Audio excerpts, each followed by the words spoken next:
రాశి వంటగదిలో వంట చేస్తూ ఉంటుంది. అప్పుడే అక్కడికి తన చెల్లి రజని వస్తుంది. రాశి కన్నా రజని స్వభావం చాలా కలుపుగోలుగా ఉంటుంది. అందుకే రాశి వాళ్ళ అత్తయ్య రజనిని బాగా ఇష్టపడేది. అంతేకాదు ఆమె రాగానే తన్ని పొగడటం మొదలు పెడుతుంది. నమస్తే ఆంటీ, అత్తయ్యకు మందులు తీసుకెళ్లేందుకు వచ్చాను. సరే, మళ్ళీ మిమ్మల్ని ఒకసారి కలిసి రాశి అక్కయ్యని కలుద్దాం అనిపించింది. అరే, చాలా మంచి పని చేసావు తల్లి. నిన్ను చూస్తుంటే నాకు చాలా సంతోషంగా ఉంటుంది. నువ్వు వస్తుంటేనే ఇంటికి అందాల దేవత వస్తున్నట్టు ఉంటుంది. ఈ బాటిల్ ఏంటమ్మా? ఇది కొత్త షాంపూ ఆంటీ. మెడికల్ అతను చెప్పాడు మార్కెట్లోకి కొత్తగా వచ్చిందని.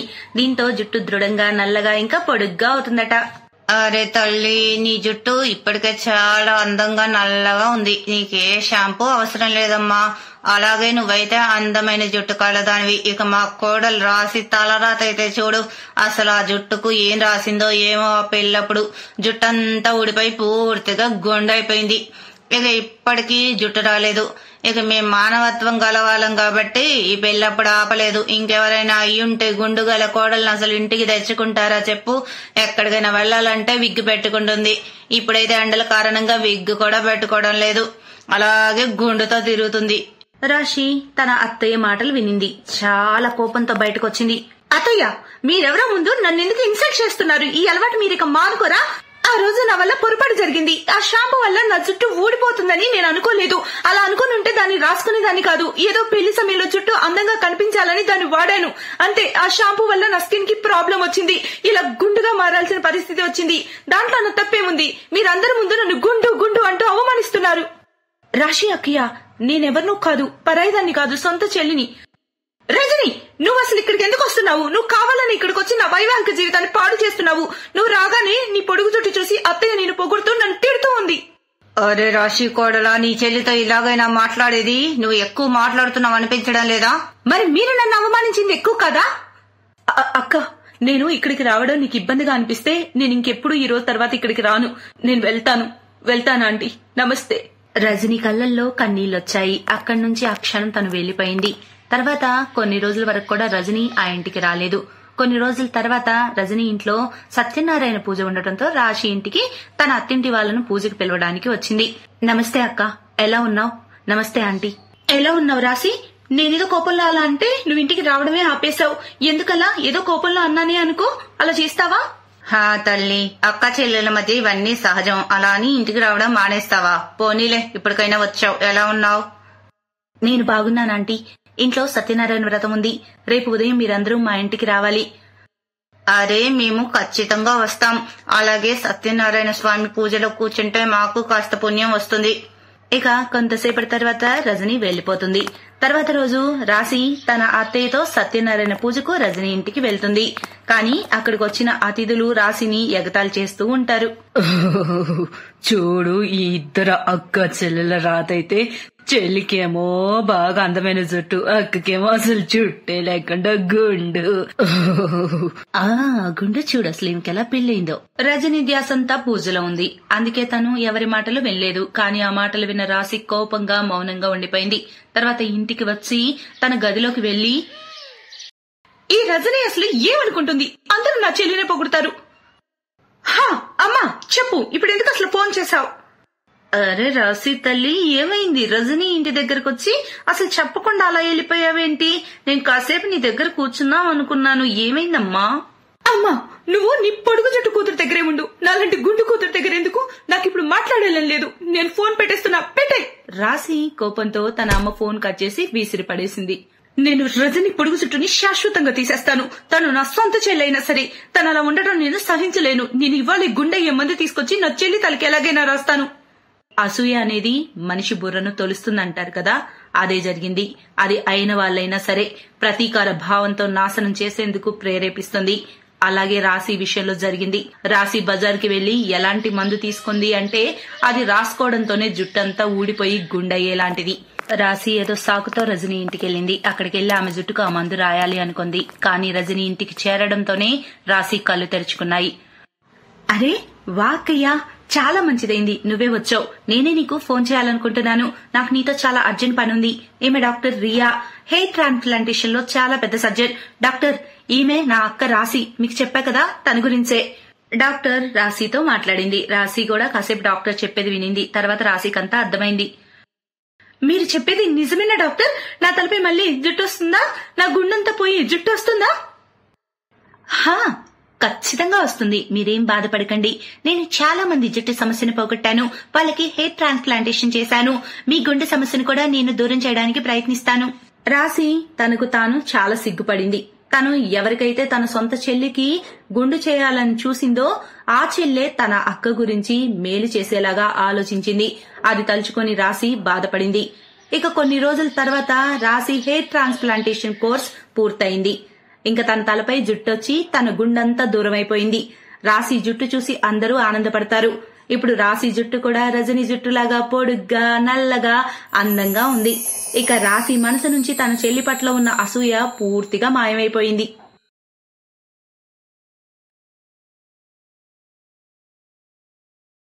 అవును, అదే తన పేరు. ఆ పేరు తనకి ఎందుకు వచ్చింది, ఎవరు పెట్టారు అనేది ఎవ్వరికీ తెలీదు. కొంతమంది తనకి ఆ పేరు తన రంగు కారణంగా పెట్టారని, ఎందుకంటే తన రంగు కూడా అచ్చం తన పేరులాగే నలుపు. తన తల్లిదండ్రుల సంగతి ఏమీ తెలీదు. ఎందుకంటే తను చాలా కాలం క్రితం కూరగాయలమ్మే మీనాకి రాత్రి ఇంటికి వెళ్లే దారిలో ఏడుస్తూ కనపడింది. అయ్యయ్యో, ఎవరో చిన్నపిల్లల ఏడుపులా ఉంది. కానీ ఈ ఏడుపు ఎక్కడి నుండి వస్తుంది? అప్పుడే తన దృష్టి ఒక ముళ్ల కంప మీద పడింది. అది చూసి తను వణికిపోయింది. ముళ్ల పొదల్లో చిక్కుకున్న ఒక అమాయకపు చిన్నారిని చూసింది. తన శరీరం పూర్తిగా దెబ్బలతో రక్తంతో ఉంది. ఓ దేవుడా, ఎవరు ఈ చిన్నారిని ఈ ముళ్ల పొదల్లో పడేశారు? ఎవరై ఉంటారు? మీనా చాలా జాగ్రత్తగా ఆ చిన్నారిని ముళ్ల పొదల నుండి బయటికి తీస్తుంది. ఆ క్రమంలో మీనాకి కూడా ముళ్ళు గుచ్చుకుని రక్తం కారుతూ ఉంటది. కానీ తను ఏమీ పట్టించుకోదు. చిన్నారిని బయటికి తీసింది. ఓహో, ఓ భగవంతుడా, ఎలాంటి ప్రపంచం ఇది?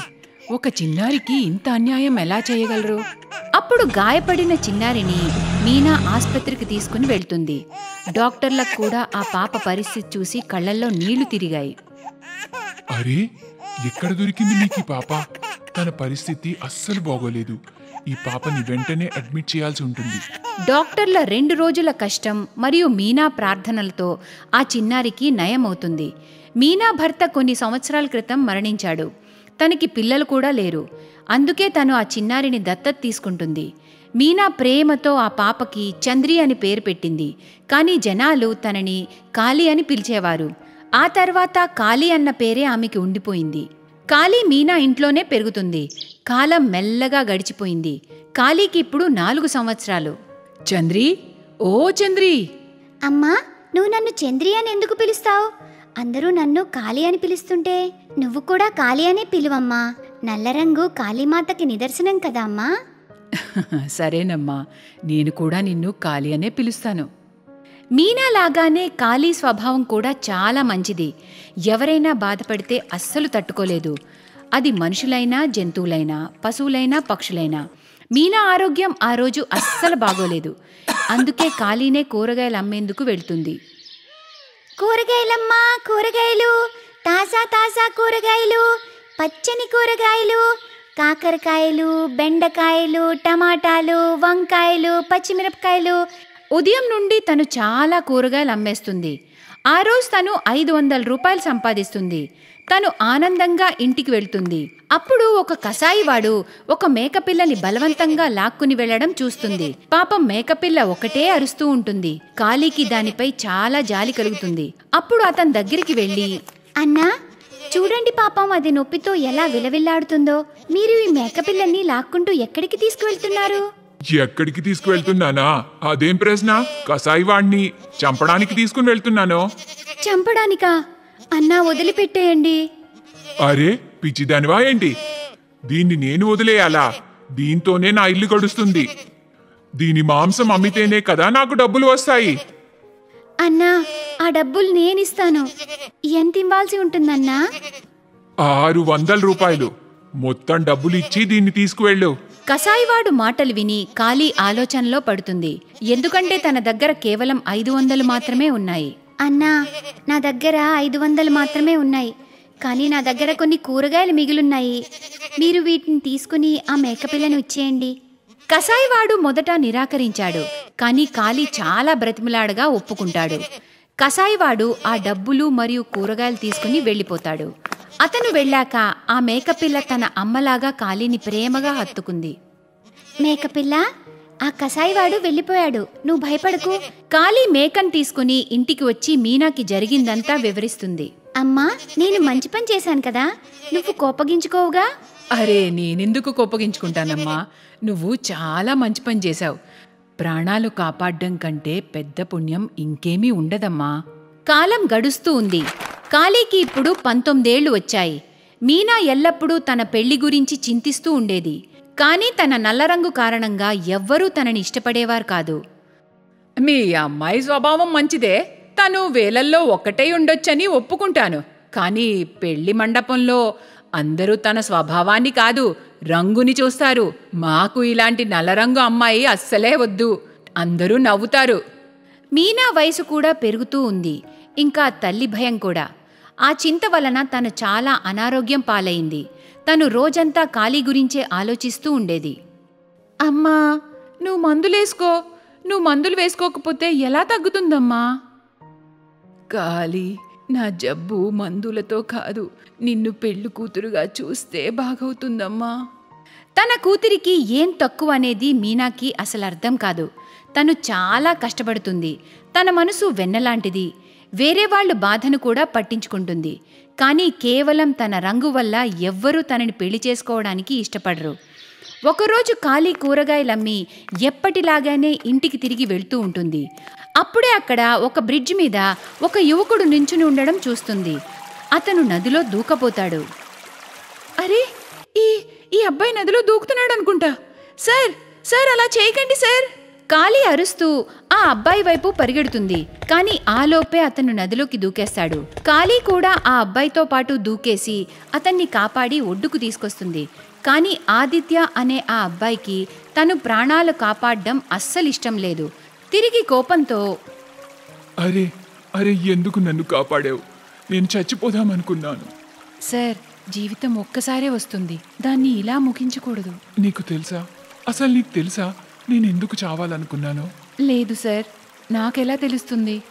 బిజినెస్లో నేను కోట్లు నష్టపోయాను. కోట్లు, అంత నాశనం అయిపోయింది. అయితే మీరు చనిపోతే బిజినెస్లో లాభాలు వస్తాయా? సరే సార్, మీరు చనిపోతే మీ తల్లిదండ్రుల పరిస్థితి ఏంటి? ఎప్పుడైనా ఆలోచించారా అది? అందరూ ఎంత కష్టపడి ప్రేమతో వాళ్ళ పిల్లల్ని పెంచుతారో మీకు తెలుసా? ఆదిత్య కాళీ మాటలు శ్రద్ధగా వింటూ ఉంటాడు. సార్, జీవితంలో కష్టాలు సుఖాలు వస్తూనే ఉంటాయి. ఎప్పుడైనా పడిపోతే మళ్ళీ లేవాలి. కానీ పడిపోయాక లేచే ప్రయత్నం చేయకపోతే జీవితంలో మజా ఎలా వస్తుంది మరి?